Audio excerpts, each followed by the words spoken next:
Eu entendi a sua pergunta. Eu acho que é fundamental, principalmente dentro da escola, e a forma como a linguagem na escola se desenvolve, a gente não construir, a gente enquanto educador, não construir a relação do racismo como um mau hábito ou um mau jeito. Então essa coisa de repreender o estudante provocador do racismo, com coisas como: "Não faça isso, isso é feio, não se refira ao seu colega assim, você viu o que você fez e tal", eu não gosto dessa abordagem. Eu gosto de tipificar o racismo enquanto crime, eu gosto de explicar para o estudante todas as sanções que envolverão ele e a família dele, caso a família da vítima resolva dar parte, deixe sempre bem claro, e aprendi isso recentemente, que ao você fazer a denúncia no caso de racismo, você tem até 5 anos para fazer essa denúncia e você não precisa de materialidade de provas, levando em consideração que essa relação do racismo está muito associada a como você provoca e faz a vítima se sentir. Né? Claro que quanto mais testemunhas, outras coisas você tiver, isso torna a situação mais efetiva, porque senão, eh, ao pensar a política, eu citei aqui uma terminologia que eu tenho usado, que é essa ideia de pequenas políticas, essas pequenas relações cotidianas, onde você faz valer situações de repreensão como essa, porque você vê lá, racismo é um crime inafiançável, etc e tal, e você vê diversos casos de racismo sendo tipificados como injúria racial. E aí você tira, né, parece uma ferramenta muito poderosa que vale como, né, o que está ali escrito, mas na aplicação dela não funciona assim, que é uma coisa muito estudada em ciclo de políticas. A política ali no que está escrito, quando posta em prática, vai para outros caminhos. Então, pensando na relevância da educação nesse aspecto, mas sempre esquivando a educação de ser a grande, né, solucionadora desses casos, eu acho que o fundamental é, primeiro, estabelecer a maneira como esse assunto vai ser debatido. Vou citar aqui rapidamente, eu tenho dificuldade de falar pouco.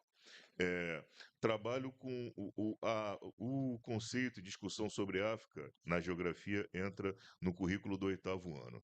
Então, eu passei uma tarefa para os estudantes esse ano para falarmos sobre África. Você pega a apostila disponibilizada pela Prefeitura do Rio de Janeiro hoje, ela passa a falar sobre África a partir da Conferência de Berlim, 1884. Você pega os livros didáticos e eles falam sobre África a partir da Conferência de Berlim, 1884. Levando em consideração a bibliografia em português, a gente tem os registros históricos do desenvolvimento do Império Egípcio que datam de 3.000 anos antes de Cristo, tudo documentado.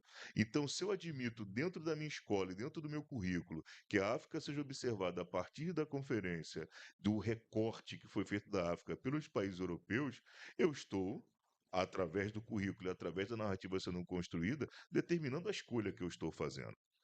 Da mesma forma que quando eu subverto isso dentro da minha prática e começo a discutir com os estudantes impérios africanos, eu trago uma outra lógica, inclusive criticando coisas do tipo grandes obras que estão, né, grandes obras de engenharia, grandes obras que têm associação com as estruturas de observação astronômica e etc., que, quando observadas no hemisfério norte, são tratadas como os ases da tecnologia, e, quando observadas no hemisfério sul, são associadas a alienígenas, Anunnakis, forças estranhas, etc., que é outra forma de racismo.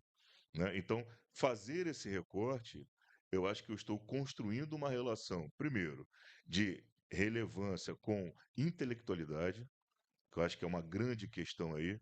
Eu acho que todo profissional negro, ele enfrenta um certo esvaziamento de intelectualidade. As pessoas chegam para mim e falam para mim que as minhas aulas são tranquilas, porque eu sou grande e a minha voz é grossa. Elas se sentem suficientemente à vontade para associar o meu trabalho com violência, como se o estudante que está ali presente e achando a minha aula interessante, perceba, eu não sei porque que ele acha meu interessante, tá? Ele acha, me acha engraçado, me acha legal. Poucos gostam de geografia, isso eu posso garantir. Mas dentro desse recorte, pensar num estudante que tem um determinado comportamento na minha aula, porque eu sou grande e a minha voz é grossa, é imaginar que eu possa agir com ele com certa violência. E assim, eu ouço isso constantemente na escola e as pessoas falam com muita tranquilidade. E acredito que, né, todos os colegas aí negros passam por isso de alguma forma.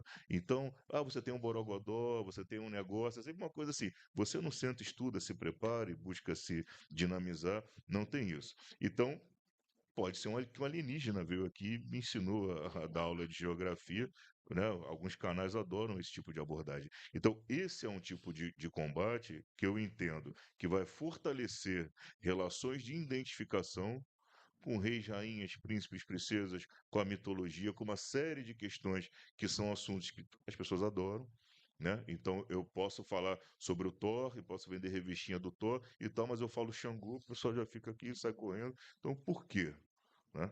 Por que essa questão? Eu acho que esse processo, que muitas vezes parece que só está tangenciando o racismo, eu acho que ele corresponde a um grande conjunto de ferramentas que vai atacar o racismo.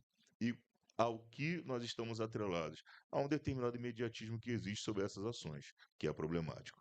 Então, a escola, que está sempre focada no futuro, a escola está no longo prazo.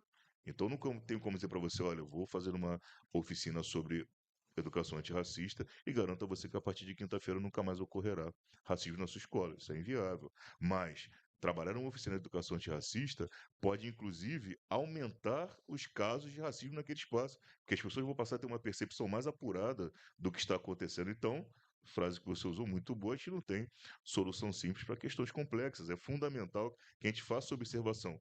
Eu não responsabilizo a escola como grande resolutiva do processo, mas acho impossível que a solução seja construída sem passar pela escola e pela valorização da educação.